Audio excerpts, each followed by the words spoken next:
If you want to succeed, you must commit to your own gift and embrace it. I've been studying successful people for a long time. They all do the same thing. They all got visions and dreams and goals. They all written down somewhere. They all wake up excited about their life. They all run out of hours in the day because they just can't get it all done and they can't wait for tomorrow. Now, if your life ain't like that, it's because you ain't living your life in the fullest, man. And just really worked on my gift. I realized that all of us are born with a gift, but you gotta hone it. You know, it's just not, you're not gonna become great. And we talk about the school of greatness, you know, we talk about, you know, greatness is upon you. And I realized that my gift wasn't going to create itself. My gift wasn't going to nurture itself. My gift wasn't going to perfect itself. That was something I had to do. And so, man, before you know it, we did a video that went viral. I think it's got over 50 million hits now. And we turned our passion into a profit. Because results is the name of the game. There's no purpose in learning just for learning's sake. Wisdom and faith, as powerful as those components are, serve no useful purpose unless they are deposited. So make a note of the word, deposited. Wisdom and faith deposited into activity. One of the keys to my success in life was I was able to see myself at the end of a very difficult task before I even started it. When I was 297, out of shape and afraid of water, I was able to see myself at graduation as a Navy SEAL. But as time went on, I kept on getting rolled back to day one. And every day got longer and longer. Your gift can be anything. You can't look at it as simply running, jumping, singing, and dancing. But I tell you one thing, your gift is the thing that you do the absolute best with the least amount of effort. There's not a person on my team in 16 years that has consistently beat me to the ball every play. That ain't got nothing to do with talent. That's just got everything to do with effort. Nothing else. 15 straight years. 12 Pro Bowls later, if you want numbers. I done saw all of it. And the only thing that's kept me around is my effort. So when you put on this, all I ever knew, because I wasn't a number one recruit, I wasn't a number one linebacker, I wasn't even in the media guy. All I ever knew was effort will get me seen on tape. Effort will get me noticed to get to the league. Effort would one day take care of my mom and my kids. Effort, which is between you and you. Nobody else can give you effort. Effort is with inside, man. So what I had to do was I had to take this big chunk and make it small. So I became the master of the one day that I was living. We have to do that now. We don't know when the end is coming to this. So we got to master that one day.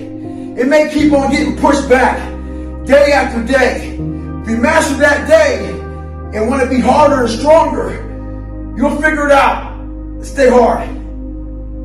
My son's 14. He's fabulous. And we're having this conversation about when he plays in sports or when he does something about, do you go full out or do you not? And I see sometimes in him that when he's out on the field or doing something, he doesn't play full out and he'll have an excuse. Like my leg hurts or my arm hurts or something happened, the coach was unfair, whatever, the referee was unfair. And what happens with people is we tend to go out into the world and we look for those sort of excuses about why things aren't the way we want them. And when you do that, you lose all your power in life. When you start focusing on the external, on the excuses, you lose your power. Here's the way people really think. I will tell you, I can go out onto stage and bomb. You go out there and you just bomb, right? And people will respect you for going out there and trying your hardest. It's not how you actually perform that earns you the respect of your peers. It's the fact that you went out and actually did it. That's the difference. So if you're out there right now and you're a new salesperson or you're struggling as a salesperson, There's no embarrassment in the struggle. There's just not. The embarrassment is in quitting. The embarrassment is in not trying your hardest. I was born in Belarus in the former Soviet Union. I came to the US when I was 3. We lived a very humble beginning. As you can imagine, the economy wasn't super great. We didn't speak English. We had $100. I lived with 7 family members in a studio apartment in Queens. So it was super humble, and obviously my parents are very much my heroes. One, because my mom is the greatest parent of all time, and 2, because my dad worked his face off, and even though I slept under the same roof literally every day of my life with my dad in the first 14 years of my life, I literally never saw him because he left at 7 a.m. or 6 a.m. and he came home at 10 p.m. and he worked 7 days a week. How many people here are immigrants or children of immigrants? Raise your hands. Awesome. So this group that just raised their hands, they know that immigrants in America have absolutely figured out one of the core secrets, which is, work your face off and don't buy dumb shit. And so that's kind of what my family did for 7 or 8 years. My dad wasn't making that much money, but a funny thing happens when you buy nothing but food at the lowest possible price. And save. And very quickly, only 6 years after coming to America with $100, my dad was able to buy a small liquor store in New Jersey. We moved to New Jersey. That is where my entrepreneurial career began. When I was 6, I had a 5 lemonade stand franchise. I manipulated my friends into standing behind the lemonade all day. And that is when I became obsessed with attention. And this is really interesting. As you can see up here, I day trade attention, culture, and build businesses.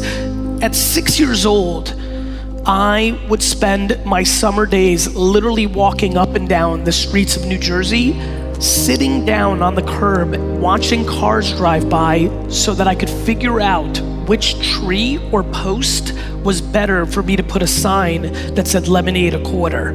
That is DNA. That's like somebody singing, that's like somebody throwing a pitch, really, that is just pure DNA. I didn't read a Seth Godin book or go to Harvard Business School to figure out that attention was the #1 asset. The one thing that combines every person here, from the cameramen back there who are producing, to the industry that is in this room, to me, to Mickey, to anybody else that's sneaked in, the one thing that fundamentally connects all of us is before you tell me how great your product and service is, you need my attention so that I listen. I am obsessed with attention. I am obsessed with this device because it has the attention. I am unemotional if it's ruining the kids and they don't know how to engage, or that you are sad that people go out to dinner and don't talk to each other. Technology does not care about your feelings.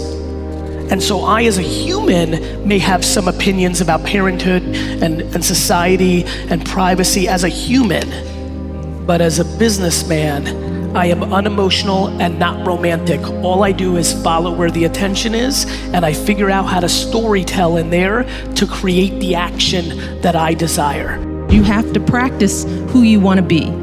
You don't wake up one morning and you're suddenly who you think you want to be. You have to put some energy into it. So if you want to be an honest person, you have to be an honest person every day, even starting at 3 and 4 and 5, right? If you're going to be a hard worker, hard work doesn't just appear. You have to practice hard work. You have to practice effort. And I also encourage them and try to help them understand that good things don't come easy. With that effort, that's where you grow. That's where growth is. Some of the best times in my life when I've grown, it's when I've done something hard, when I've overcome a fear. You don't realize that when you're doing it, but when you come out on the other side, you realize, wow, I've really stepped up.